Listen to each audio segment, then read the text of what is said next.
Salut! Aujourd'hui on se retrouve pour une nouvelle vidéo dans laquelle je vais vous donner mon avis sur les matchs de Ligue des Champions du 18 et 19 février 2020. On va commencer avec le match de l'Atlético contre Liverpool. Pour moi ce sera un match assez fermé parce que l'Atlético a pas mal de difficultés ces derniers temps. Ils font beaucoup de matchs nuls, beaucoup de défaites, alors que Liverpool fait que gagner. C'est une équipe, c'est la meilleure équipe du monde actuellement. Donc pour moi, ce sera une victoire de Liverpool, coté à 2,20 sur les bookmakers. Bien sûr, ce pronostic est à prendre avec des pincettes, parce que si la cote est aussi élevée, c'est qu'il y a bien une raison.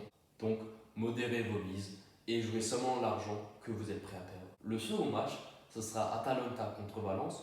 Pour moi, ce ne sera pas un beau match. Ce sont deux équipes qui sont en difficulté. Atalanta, c'est une équipe pile ou face, c'est vraiment pas très prévisible, Atalanta. Et Valence, c'est un peu le même type. Ils gagnent contre le Barça et ensuite ils enchaînent 3 défaites, dont 3-0 contre Getafe. Donc 3-0 pour moi, il veut dire que c'est une équipe qui n'est pas très en confiance. Donc pour moi, mon pronostic, ce sera la victoire de l'Atalanta à domicile, parce que c'est une équipe à domicile qui joue beaucoup le ballon, qui veut marquer beaucoup de buts. Je vois bien Atalanta maintenant marquer au moins un but contre Valence. Donc l'Atalanta ne devrait pas perdre à domicile. Je vais donner le pronostic de la victoire de l'Atalanta côté à 1,85 il me semble.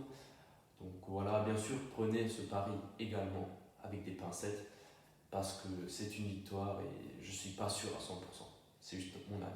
Ensuite, le troisième match sera le plus beau match de la soirée, qui est bien sûr Dortmund contre Paris. Pour moi, ce sera un match qui sera très ouvert, joué à beaucoup de buts. C'est pour ça que je vais vous donner le pronostic des deux équipes qui marquent. Donc ça veut dire que Dortmund et Paris doivent marquer dans le match en 90 minutes. Pour moi, ça va passer assez safe parce que Dortmund a beaucoup de problèmes défensifs avec Hummels qui est âgé et lent. Et puis du côté de Paris, ils ont une meilleure défense selon moi, mais on l'a vu régulièrement qu'ils encaissent souvent un but Paris.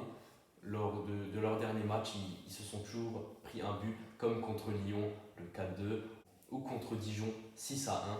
Donc voilà, ils se prennent toujours un but. Donc je pense que les deux équipes qui marquent devraient passer. Bien sûr, les deux équipes ont une très très bonne attaque. Dortmund, ils ont Sancho, Haaland, Brandt. Donc pour moi, ça devrait le faire. Et du côté de Paris, à l'heure où je tourne la vidéo, je ne sais pas encore si Neymar sera là ou pas lors du match aller à Dortmund, parce qu'actuellement il y a des rumeurs comme quoi il ne serait pas là, on verra bien. Pour moi, sans Neymar, la qualification du PSG va être un peu plus difficile, parce que Neymar c'est quand même le joueur clé du PSG, car c'est lui qui délivre les passes décisives à Mbappé, Di Maria, Icardi, et c'est aussi lui qui tire les pénaltys. Pour moi, c'est un joueur clé du Paris Saint-Germain, et il faudra un grand Neymar dans cette Ligue des Champions si Paris veut la gagner. Sans Neymar, Paris ne gagnera pas la Ligue des Champions, ça c'est sûr.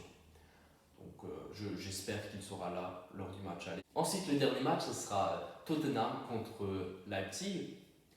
Ça, ce sera aussi un match à but. Donc pour moi, ce sera le même pari qu'entre Dortmund et Paris. Donc, les deux équipes qui marquent. Parce que, encore une fois, Tottenham, on connaît, c'est une équipe qui encaisse énormément de buts depuis que Mourinho est là.